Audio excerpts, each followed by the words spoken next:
겸손과 기도. 찬미 예수님. 그때 예수님께서 말씀하셨다. 내가 진실로 진실로 너희에게 말한다. 양우리에 들어갈 때 문으로 들어가지 않고 다른 데로 넘어 들어가는 자는 도둑이며 강도다. 그러나 문으로 들어가는 이는 양들의 목자다.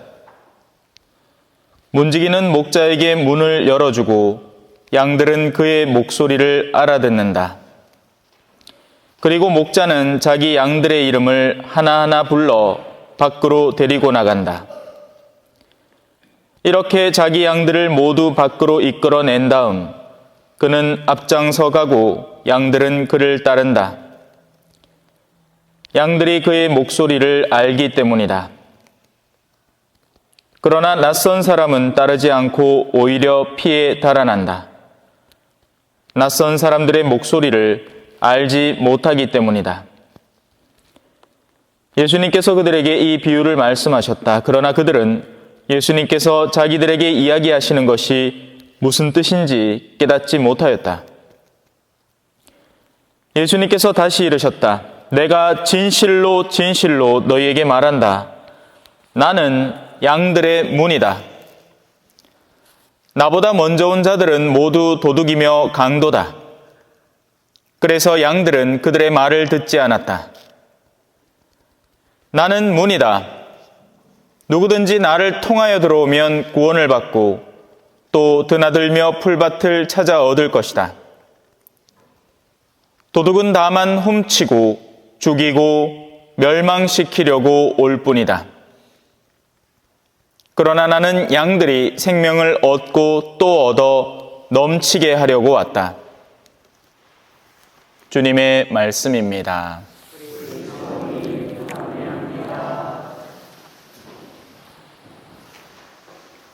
찬미 예수님. 보통은 어떤 본당에 부임하기 전에 그 본당에 먼저 소문이 다 나 있습니다. 야, 네 이번에 오는 신부님 누군지 아나? 그 신부님 있나? 어쩌고 저쩌고. 나보다 먼저 온 자들은 모두 도둑이며 강도입니다. 우리는 누군가를 대할 때 그와 직접 맞닥뜨리면서 그의 실체를 알아나가는 겁니다. 어쩌면 여기 계신 많은 분들은 여전히 저를 모릅니다. 저의 극히 일부분 말고는 다른 것을 본 적이 없기 때문이죠. 예수님도 마찬가지일 겁니다. 우리는 예수님을 안다고 착각하고 살아가는지도 모르죠. 하지만 실제 예수님을 알려면 그분의 문을 제대로 들어가기 위해서는 그분의 가치를 올바로 이해하고 그것을 내 것으로 삼아야 비로소 그분을 알게 되는 겁니다. 오늘은 일독서를 중심으로 강론을 준비해 봤습니다. 제목은 회개를 분석하다라는 것입니다. 맨날 듣는 소리죠, 그죠? 회개하시오, 회개하여라. 근데 한 번도 진지하게 생각해 본 적이 없습니다, 그죠? 도대체 회개가 뭔지. 심지어는 글씨도 잘못 써요. 앞에 회자는 다 똑같이 쓰는데 뒤에 개자를 계산하다 할 때 개자로 뒤섞습니다. 그러면 회개가 아니고 회계를 하는 거죠. 계산을 하는 겁니다, 그죠? 회개는 점심 때 회 묻고 저녁 때 개 안 사라 하마. 그게 회개입니다. 이제 글자를 기억할 때 그렇게 쓰시라고요. 예. 보통 또 왜 신부님 아프다 하면 신부님 얼른 나으세요 합니다. 밑에 히읗자 뜻 붙여가지고, 그죠? 그건 언제 쓰는 말이에요? 제 배가 남산만 할 때, 나라고 할 때 히읗 갖다 붙입니다. 예. 그래서 원래 말은 얼른 나으세요라고 해야죠. 자, 쓸데없는 맞춤법 수업이었고요. 회개를 분석해 봅시다. 회개는 너무 간단하고 일순간에 일어나는 겁니다. 회개는 돌아섬을 의미합니다. 자, 우리 성당에서 이 부활초는 항상 예수 그리스도를 상징적으로 드러내죠.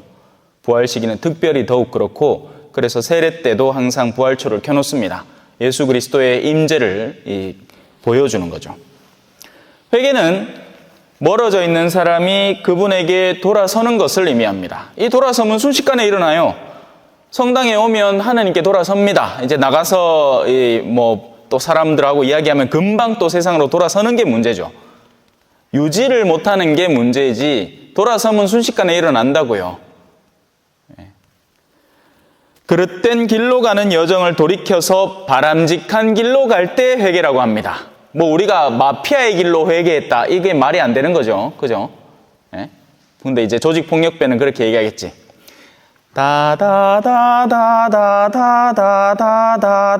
다다다다다다다다다다다. 이거 대부 주제가 아닙니까? 그놈이 이제 우리를 위해서 일하기로 했나? 하면 이제 그 마피아 대부가 돌아섰구만 하겠지만 그건 돌아섬이 아니죠. 오히려 더 잘못되어 나가는 거죠. 돌아섬은 바람직한 곳으로 가야 돌아서는 겁니다. 그죠? 그래서 적지 않은 이들이 이 회개라는 것을 잘못 이해하고 있는 경우가 많습니다. 뭐가 회개인지도 모르고 회개를 할 의도도 별로 없는 거예요. 그냥 있는 대로 사는 거지 그냥. 회개는 당연히 하느님 중심적이어야 합니다. 뚜렷한 방향이 있어야 회개를 하죠. 그죠? 그래서 그분에게 다가서는 길과 그분에게 멀어지는 길에 대한 식별이 선재해야 회개를 할 수 있습니다. 이것이 없는데 내가 지금 가는 길이 서울 가는 건지 부산 가는 건지 어제 제가 이제 경기도 시흥을 갔다 왔거든요. 차를 몰고 갔다 왔습니다. 평소에는 KTX를 타고 가는데 이번엔 차를 몰고 여유 시간을 충분히 두고 느긋하게 한번 가보자. 땅을 치면서 후회를 했습니다. 얼마나 차가 수도권 가까이 가면 막히든지 이제 불금이잖아요. 불금. 그러니까 금요일부터 해가지고 지도가 뻘게. 그리고 자칫 잘못하면 길을 잘못 들게끔 되어 있는 거예요. 이 동네 그 동네 사람들은 어디에서 빠져나가는지를 잘 아니까 미리부터 그 길 뒤에 줄을 딱 섭니다. 근데 저는 길을 모르겠네. 내비만 보고 가다가 이제 들어가면 되겠지 하는데 옆불떼기에 벌써 그 차들이 벌써 한 줄이 저 뒤에까지 서 있는 게 그게 그 줄인기라 빠져나가는 줄. 큰일 날 뻔했습니다. 그런 거 잘못하면 사고도 막 내고 그러죠. 고속도로엔 또 속도도 빠르니까 그죠? 위험합니다. 길을 올바로 알아야 그 길을 찾아나가죠. 하느님이 어디 계신 줄을 알고 그분이 무엇을 의도하는 줄을 알아야 그분께 올바로 회개를 하죠. 그게 아니면 우리는 뭔가 열심히 하는 것처럼 보이지만 회개가 아니라 오히려 더 우리의 신앙생활이라고 부르는 것이 종교활동화되고 껍데기만 가득한 활동이 가득 차서 오히려 나를 하느님에게 멀어지게 만드는 대표적인 게 그런 거죠. 성경 쓰기를 실컷 했는데 그게 나를 하느님께 가까이 다가가는 활동이 아닌 오히려 나를 교만하게 하는 활동이 되어버리는 겁니다. 아이고 내 정도는 성경을 써야 성경을 썼다고 할 수 있지. 한 5번 정도는 뺏기 쓰면 그제서야 하고 이제 성경을 알게 되는 기라 알았나 했는데 실컷 자랑했는데 그 사람 6번 썼는 기라. 얼마나 쪽팔리겠노 그죠?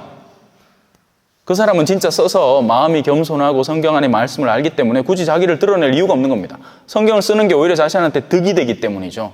그걸 굳이 자랑해가지고 득 볼 게 없는 겁니다. 벼는 익을수록 고기를 숙인다고 하죠. 하지만 적지 않은 이들은 거꾸로 활동하죠. 그죠? 어떤 사람들은 진짜 철 못 들어가지고 나이 지긋한 나이에 정치권에 뛰어든다고 가산 다 털어먹고 별 난리를 다 지깁니다. 그죠? 사람들이 떡 나섰을 때 그 옆에 아이고 오셨습니까? 이거 한번 받고 싶어가지고. 자, 사람들에게 있어서의 회개가 착오가 일어나는 이유는 왜냐하면 저마다의 자리에서 회개라는 것을 생각하기 때문입니다. 그래서 마치 이 요즘의 정치판처럼 둘 다 맨날 싸우잖아요. 그죠? 둘 다 맨날 옳고 둘한테 가고 이쪽 가고 물어보면 이쪽한테는 맞나 그렇나 하고 이유가 다 있어. 저쪽 가 물어보면 저쪽도 저쪽대로 맞나 그렇나 하고 이유가 다 있어. 하지만 결국 그 둘이가 미친 듯이 머리 짓듣고 싸우고 있다는 것만큼은 변하지 않는 분명한 사실이죠. 하느님을 중심에 딱 두고 나면 양측 사이에 내면에 일어나는 일들이 겉으로 드러날 수밖에 없습니다. 그 가운데는 옳은 일과 옳지 않은 일들이 공존하는 거죠. 어느 한 측이 정답이 되어버리는 일은 존재하지 않는 거예요. 다만 하느님을 중심에 두고 우리 스스로를 올바로 식별해야 하는 거죠. 그래서 성경에서 말하는 것처럼 우리가 피리를 불어도 너희는 춤을 추지 않았고 우리가 아이고 곡을 해도 너희는 울어주지 않았다 하면서 장터판에서 노는 아이들처럼 어른들도 하나도 다르지 않은 겁니다. 예. 맨날 의견이 갈려서 싸우고 있는 거예요. 그죠? 감을 좋아하는 사람은 그대로 감을 좋아하면 됩니다. 귤을 좋아하는 사람은 그대로 귤을 좋아하면 돼요. 그건 아무 상관이 없는 겁니다. 빨간 옷 좋아하는 분은 빨간 옷 입고 오면 되고, 파란 옷 좋아하는 분은 파란 옷 입고 오면 되고, 검은색 옷 좋아하는 분은 검은색 옷 입고 오면 되고, 그건 전혀 중요한 게 아니에요. 그건 취향의 차이고 얼마든지 취사 선택할 수 있는 일입니다. 하지만 이 회개라는 것을 떠올림에 있어서는 분명한 방향이 실존하는 겁니다. 그쪽으로 가야만 올바른 회개가 되고 우리가 살고 그쪽을 벗어나기 시작할 때는 아무리 외적으로는 사람들이 찬사를 던져준다 하더라도 어리석은 행위가 되고 죽음에 이르는 길이 되는 거죠. 퀴어 축제라고 들어보셨습니까? 온갖 동성애를 하는 사람들이 모여서 자신들의 권위를 주창하면서 자신들이 하는 활동을 정당화하려고 하는 활동입니다. 근데 사람들이 옆에서 거기서 막 그 무지개 깃발을 막 흔들면서 막 박수 쳐줘요.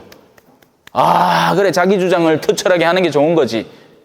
과연 그럴까요? 하나님께서 만들어주신 성이 그렇게 엉망진창으로 쓰이는 것이 올바른 일일까요?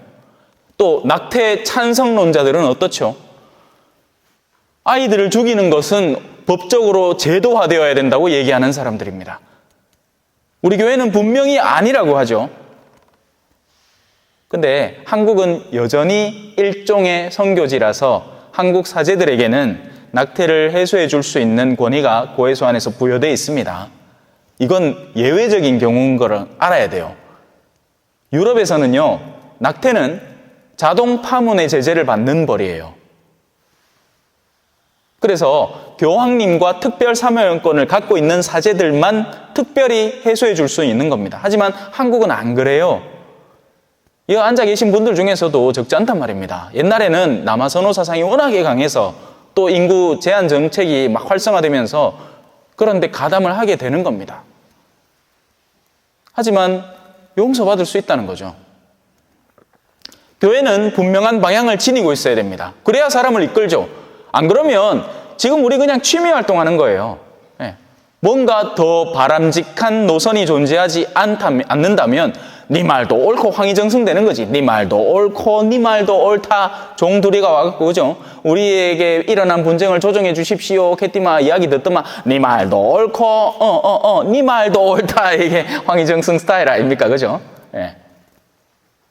뚜렷한 방향을 가지고 올바른 식별을 가지고 있어야 사람들을 회개로 초대할 수 있죠.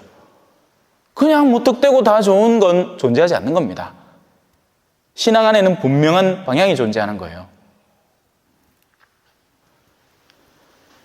자, 이 회개가 성립하기 위해서는 두 가지 핵심 요소가 필요합니다. 첫째, 바른 방향입니다.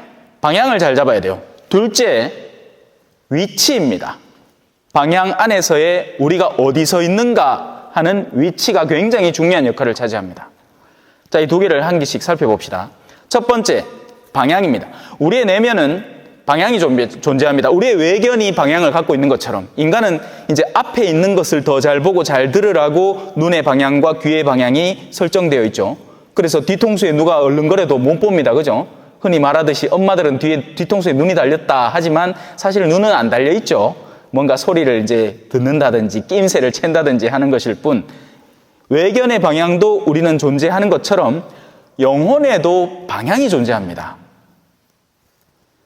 그래서 우리는 사실 영혼이 선재하는 그 방향을 향해서 언제나 살아가는 겁니다. 탐욕과 쾌락을 쫓는 이는 그것이 자신이 궁극적인 방향으로 설정한 것입니다. 영혼의 방향의 최종 목적지인 거죠. 아닌 척 하겠지만, 성당 와서 거룩한 척 하겠지만 실질적인 내면의 방향이 그곳으로 가 있는 겁니다.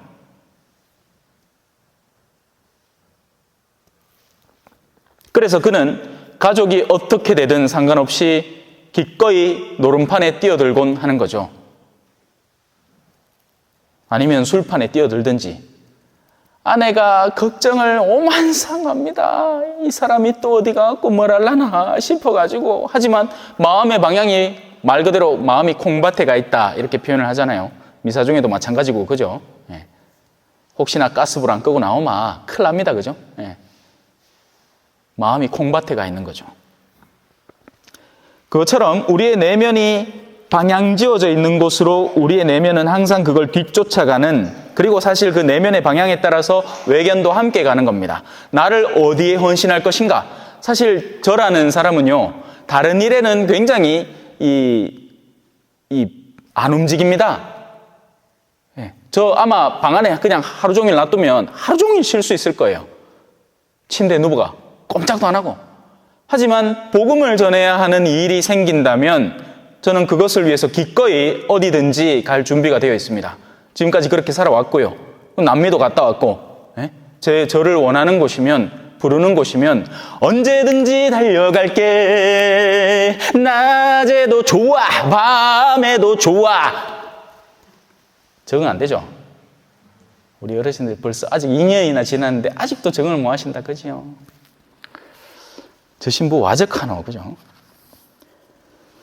자, 또 권력을 뒤쫓는 이는 집안이 거들나더라도 상관없이 그런 선거판에 기꺼이 뛰어들 수 있게 되는 겁니다. 그러고 나선 소문이 들리죠. 아이고, 저 사람 요번에 선거하면서 몇 억 썼다더라. 근데 또 나간다더라. 마음이 거기 꽂혀 있는 거예요. 한번 휘둘러 보고 싶은 거죠. 권력이라는 것을. 으쓱 떼보고 싶은 겁니다. 이런 혼탁한 방향, 어지러운 방향들을 바로 세우는 작업이 반드시 필요합니다. 우리에게 진정 참된 방향이 될 수 있는 분은 오직 한 분뿐입니다. 하느님이시죠. 그리고 그분의 외아들 예수 그리스도, 우리에게 주어진 생명의 유일한 길입니다. 나는 길이요 진리요 생명이니 나를 거치지 않고서는 아무도 아버지께 갈 수 없다. 그래서 우리가 미사 드리는 거예요. 예수님을 늘 기억하는 거죠. 너희는 모두 이것을 받아 먹어라. 이는 너희를 위하여 내어주는 내 몸이다. 너희는 이 예를 행함으로써 나를 기억하여라. 그래야 그 방향을 올바로 알아야 하느님을 알고 그분의 외아들 예수 그리스도라는 분이 갖고 있는 가치와 의의를 올바로 이해하고 알아야 우리는 그 방향으로 항상 곧게 서 있을 수 있습니다. 적어도 방향은 알고 있는 거죠. 어디로 돌아서야, 지금 내가 뒤틀려져 있더라도 어디로 가야 할지는 아는 겁니다. 하지만 적지 않은 신앙인들에게 이게 발견이 안 돼요.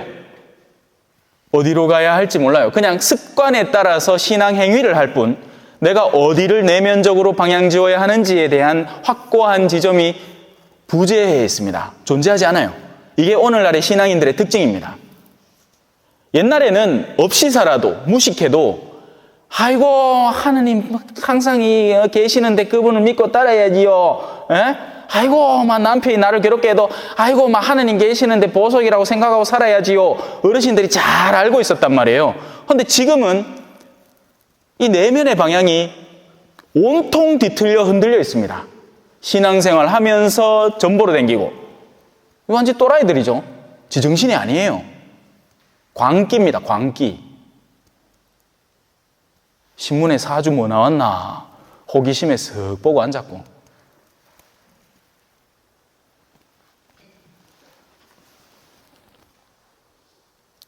돌이켜야 하는 방향이 어디인지를 모르기 시작할 때 사람들은 방황하기 시작합니다. 오늘 성소주일이죠. 수많은 사제들이 방황하는 이유는요, 수많은 신자들이 수군대는 것처럼 뭐 여자 때문이겠지, 뭐 때문이겠지, 아니에요. 그 근간에는 뭐가 존재하는지 아세요? 하느님에 대한 부재가 존재하는 겁니다.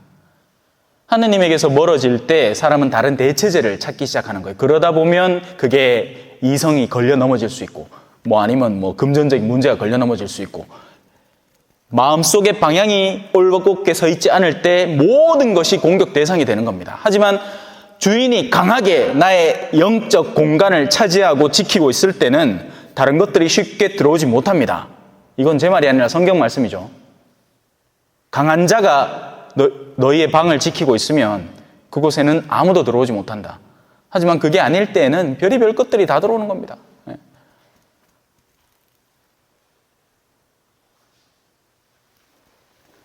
두 번째로 살펴보아야 하는 것은 위치입니다. 일단 방향은 알겠어요. 하느님이라는 분을 알겠고 그분이 우리에게 전해주시려는 말씀들, 예수 그리스도의 수많은 말씀들, 그 안에 진리가 담겨 있다는 것을 대충 이해는 했습니다. 문제는 이제 두 번째는 어디 서 있느냐 하는 겁니다. 위치죠. 하늘나라를 가는 데는 더 가까운 자리가 있고 그렇지 못한 자리가 엄연히 존재합니다. 나의 오른편에 앉는 것은 내가 결정하는 것이 아니라 아버지께서 정해놓으신 것이다. 예수 그리스도의 오른편과 왼편에 있는 겁니다. 물론 이제 오른쪽 왼쪽이 중요한 게 아니라 그게 상징적으로 의미하는 건 우리 왜 오른손잡이, 왼손잡이 이렇게 표현을 하잖아요. 그죠? 우리가 더 선호해서 쓰는 영역이 존재를 하는 거죠. 총애받는 영역. 그런 자리가 존재를 하는 겁니다. 그건 특별히 더 그것을 위해서 희생하도록 운명 지어져 있는 이들의 몫이죠. 그건 하느님께서 정하시는 거예요. 우리가 거기를 차지하는 게 아니라 차지할 수도 없고 은총이 아니면 가능치 못한 일입니다. 성소도 마찬가지잖아요. 은총이에요. 놈은 신부 될 것 같은데 나중에 보면 신부 안 돼 있고 놈은 인마 신부 되겠나 싶은데 나중에 보면 신부 돼 있고 그래. 여기 있잖아 하나. 그죠? 누가 제가 신부 될지를 하고 생각했겠습니까? 실제로 제가 들은 말이에요. 절마 저거 신학교 간다는 놈 맞나? 이 얘기를 들었습니다. 학생 때. 성탄 축제하는데 성당 앞에 가갖고 막 춤추고 노래하고 가있겠네. 절마 저거 신학교 간다는 놈 맞나? 하고 우리 형 친구가 옆에서 수군댔어요.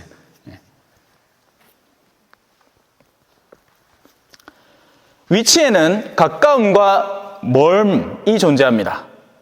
가까운 자리와 멀리 떨어져 있는 영역이 존재하죠.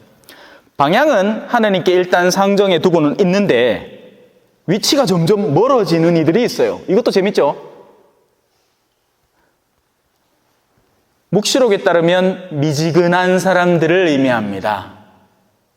신앙의 열정이 존재하지 않는 이들, 어디로 가야 하는지는 일단 알겠는데 자꾸만 세속이라는 데에 서서히 스며들어가는 이들, 내가 가야 될 방향을 알면 힘을 내서 한 걸음 더 앞으로 자꾸 나날이 나아가야 마땅한데 이 사람은 오히려 그 방향만 덜렁 정해놓고는 쭉 늪에 잠겨 들어가고 있는 거예요. 그러다 보면 최종적으로는 휙 돌아서겠죠.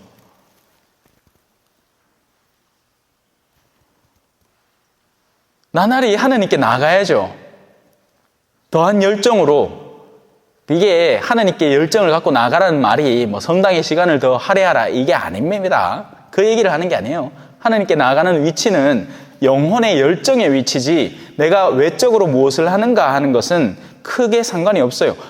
마음이 강렬하면 그 강렬함으로 하다못해 내가 길 가서 무슨 빵을 사 먹더라도 하느님의 뜻 안에서 빵을 사 먹는 게 되는 겁니다. 그게 아니면 내 마음이 차디차게 식어 있으면 암만 성당 제일 앞자리에 하느님 가장 가까이에 앉아있고 뭘 한다 하더라도 그 사람은 하느님에게서 멀어져 있는 거예요.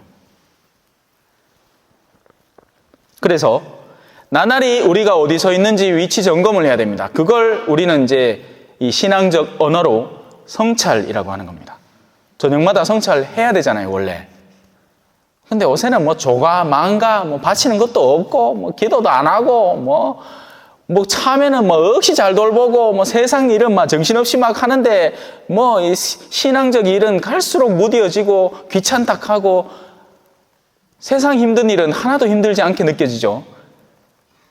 어디 카페 찾아가자 하면 어디 있는지 딱 알아가지고 그 먼 거리를 신경을 빡 써가지고 일부러 거기까지 가는 수고와 노력은 하나도 안 아깝고, 그 밥 먹기 전에 기도하는 건 쪽팔려갖고 성부와 성자와 성령 아멘 이렇게 한단 말입니다. 무슨 축복을 받겠어요, 그죠? 그 사람에게 어떤 열정을 발견할 수 있는 겁니까? 없단 말이에요. 우리는 우리가 어디 서 있는지를 점검해야 됩니다. 하느님께 더 가까이, 가까이, 가까이, 더 가까이. 날 사랑한다면 오직 나와 함께 죄송합니다.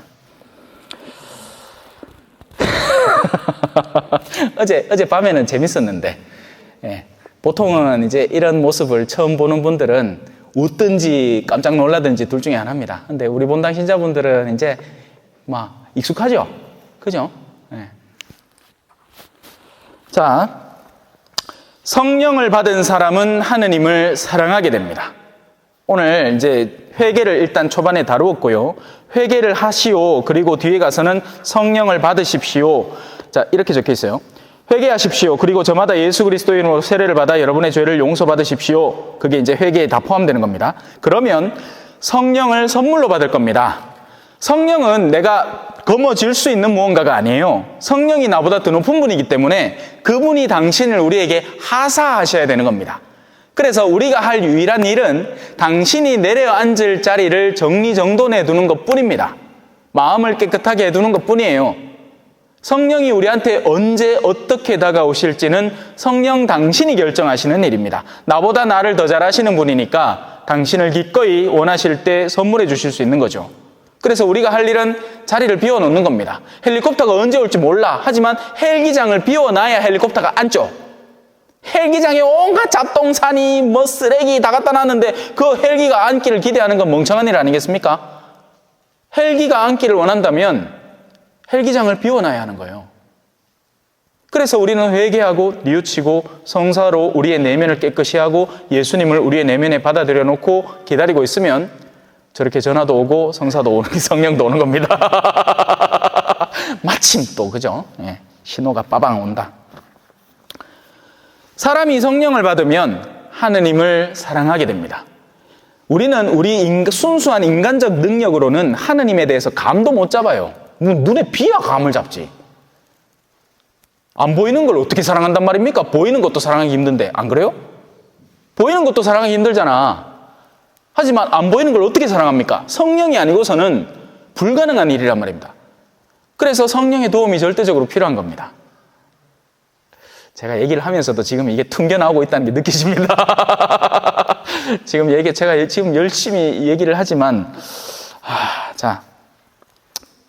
그래서 하느님을 사랑하게 되면 여러분들이 로미오 줄리엣 봤죠?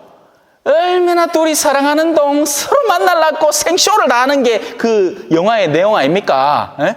로미오, 당신은 어디 있나요? 하면 이제 저 밑에서 로미오가 네, 줄리엣! 하고 막 나무 막 타고 올라가고 뽀뽀 한번 하고 막, 두 가문이 막 철천지 원수라 갖고 막 갈라서 있는데도 둘이서는 막 어떻게 끌어안고는 독약 먹고 한 놈씩 가잖아.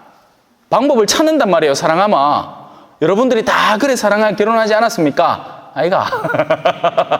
옛날엔 중매혼했죠. 옛날에는 그냥 알아서 집안 딱 보고, 그죠? 니놈하고는 나중에 신랑같이 되라 하면 알아서 잘 살았는데, 인자 연애 결혼한다고, 근데 연애 결혼하라고 할 여자나 있나, 그죠? 그래, 더 안 돼. 그러고 믿을 만한 배우자를 어떻게 찾을까요? 그 내면을 참 쉽지 않을 것 같습니다. 누구를 믿겠어요? 오늘날 같은 세상에. 옛날에는 그래도 성당에 청년회 이런 것도 있어가지고 서로 눈 맞아가지고 같은 신앙 안에서 결혼도 하고 그랬는데 지금은 참 그게 쉽지 않습니다. 그죠? 자, 이 다가섬의 과정, 하느님께 나아가는 과정 속에 성령이라는 분은 필수적입니다.